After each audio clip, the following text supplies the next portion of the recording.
Good morning mga idol, nandito na tayo ngayon sa may Plasang Luma dito po sa site natin para po ituloy natin yung trabaho natin. Happy Monday po sa inyong lahat. Tara po, tignan natin kung ano na ginagawa nila. So yun po, bali nagpe-prepare sila ng gagamiting halo para masaraduhan na po natin itong huling asintahan dito sa may bahay. Then si Egay po yun nagko-compactor siya sa loob. And sila Michael, si DJ, nag-ano po sila, nag-aakot po ng buhangin. Then si Erok po yan, naglilinis ng mga forma para at least may magamit po tayo.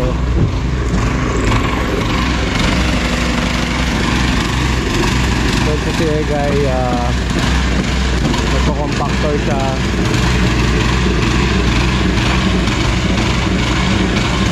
Bali, ito po yung huling asintahan natin muna dito sa bahay. I-level na natin siya. Bali, 3 patong. Masasaraduhan na po natin yung bahay nun. Then tambak na, puro po tayo tambak nito.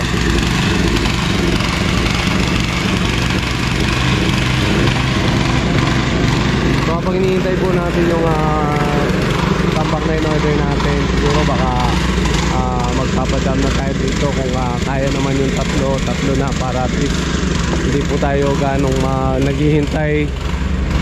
Kasi isa, dalawa, baka sakali po kayang-kaya naman nilagay dito yung 3.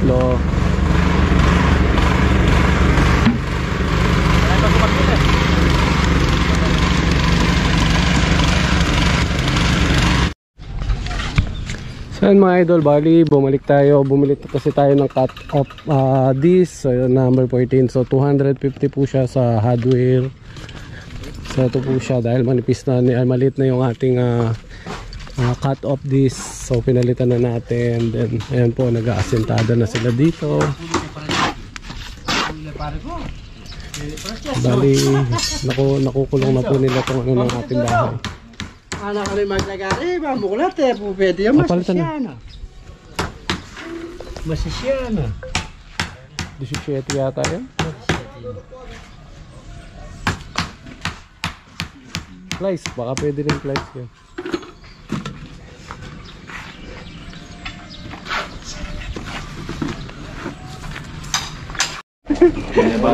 So yan po, 10 o'clock is coffee time. Break time po muna tayo. Yan, inom po sila ng coffee, walang tinapay. Sponsor naman tinapay. Gusto nyo bumili ng tinapay? Sponsor naman tinapay po. Uy, lubugutom niya. Lubugutom niya. Parang kapulos yun doon. Ito doon, sa timba. Okay, parang doon. Abang mo na karbe sa buko mo. So yan po, bali 10 o'clock na, magbe-break time po muna tayo. It's coffee time po muna. Tsaga-tsaga lang po muna, puro kape dahil 4 na araw pong walang trabaho. So wala nang tira.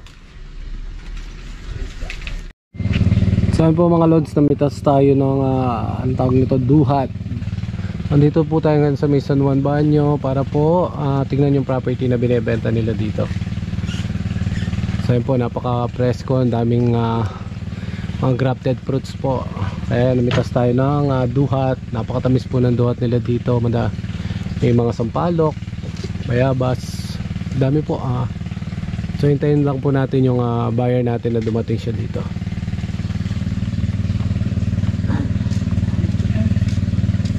So yun po, dahil lunch break na, makikikain tayo dito sa may San Juan Banyo kung saan po about yung titingnan natin property. So yun po yung property titingnan natin. May swimming pool, may fish pond. Then yun po, bumili sila lechon manok. Wow, sarap po ng sisig. May vianda po, tsaka sisig pa rin.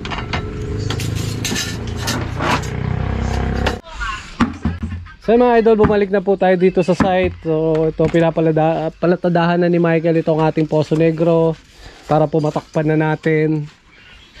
So sila Erok po tsaka si Kunet sila nagdadagdag na ng tira para sa ating mga poste. So abangan na lang po natin na darating yung tambak natin. Ito pong 2 pogi.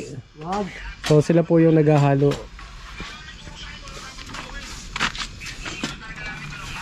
So yan po, bali para po pwede nang takpan itong ating Poso Negro pag napalatadahan na.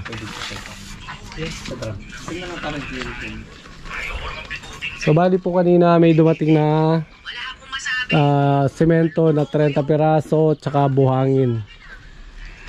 So yun po yung buhangin doon na natin pinabagsak kasi po kukuha tayo ng tambak. Dito ibabagsak, kung kaya po siguro mga 3 makakakuha na tayo. So yun po, napakainit ng panahon. Kung pwede, sabi nga mag-start na lang tayo ng madaling araw, then hanggang tanghali na lang po tayo. So yun pa, bali dumating na yung ating tambak. So bali pa, Sedi, i-guide mo pa ano.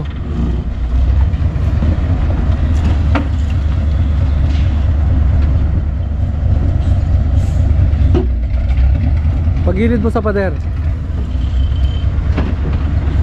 So bali po sa mga delivery natin. Sasabit siya doon sa ano, sa alambre. Sabit! Sasabit ka dyan, oh!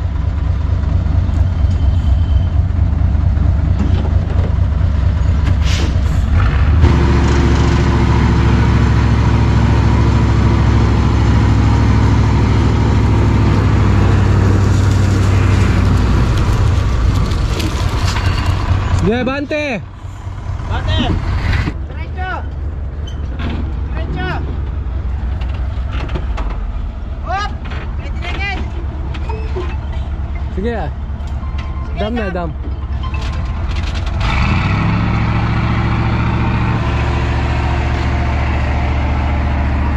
So bali papasok yan doon muna po lahat. Then paikot na. So yun po mga idol, patapos na naman yung araw na to. So yan po ang nagawa ni Michael dito.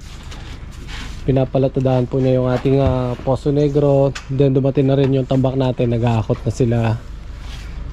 Tapos po bali tinasan na yung ating mga poste. Kung sakasakaliman po, dire-diretso na yung trabaho natin sa loob. Bukas po is tatambakan na natin lahat itong mababang ito para po makuha na yung level ng ating tie beam sa gitna at magkapanghila na po siya. So mga idol, hanggang dito po muna yung update natin sa araw ng Lunes. Hanggang sa susunod na video po, wag sana kayo magsasawang sumuporta at umalalay po sa amin dito hanggang sa matapos natin tong ginagawa nating bungalow type